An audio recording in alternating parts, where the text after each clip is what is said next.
Good morning. Ayan. Alas 11 ng umaga dito sa Kuwait. Ayan, mayroon lang akong ipiplex na Ayan, si Minda yan. Nakita ko lang din sa sa blow up ko. Ito. Alam niyo to. Ayan. Kilala niyo ba yan? Anong dahon to? Dahon po to ng oregano. Ayan. So, gagawin natin is papatulo natin sa mata.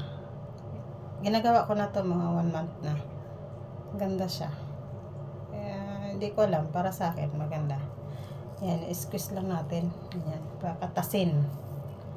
Pakatasin natin, tapos ibubuhos natin yung ano tawag doon. Pero make sure na na hinugasan niyo na mabuti yung dahon. Usually kahapon ko pa ito kinuha. Dinala ko dito dun sa lola namin, marami kasi. Yan, nakita nyo. May tumulo. So, ilagay natin dito sa ating mata. Sabi nila, dapat umaga at saka gabi. So, isang bisis lang ako naglalagay. Lalo na sa mahilig mag-sisipi dyan. Lalong maganda to sa mga mata nyo. Kaysa bumili tayo ng mga drops na ito natural. So, try nyo. Yan. So, ilalagay na natin, okay?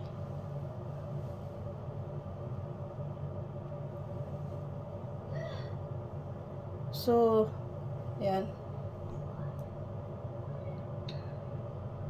Kailangan i-massage mo para malagyan yung malagyan yung part na wala, yung tawag doon. Malagyan ang part na mata. Ayan. Ayan. Ayan o. Namumula siya. Mahapdi. Mahapdi siya. As in mahapdi. Pero mapipil mo yung parang nililinis niya yung sa loob. Ayan, ayan. Ayan. Again na naman. Sa first timer nito, syempre masakit. Mahapdi. Mahapdi siya. As in mahapdi. Pero sa katagalan mo ng gamit, hindi na siya masakit.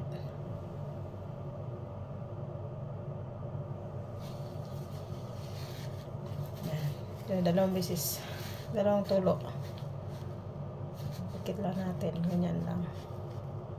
So, mayroon pa yung katas, so lalagay natin dito sa kabila. O, diba, hindi na masyado yung mata ko. Kanina, pumipikit talaga siya kasi masakit. So, ngayon, dito na naman tayo sa kabila. Yan. Ipiga lang natin, ipiga. Ganyan na.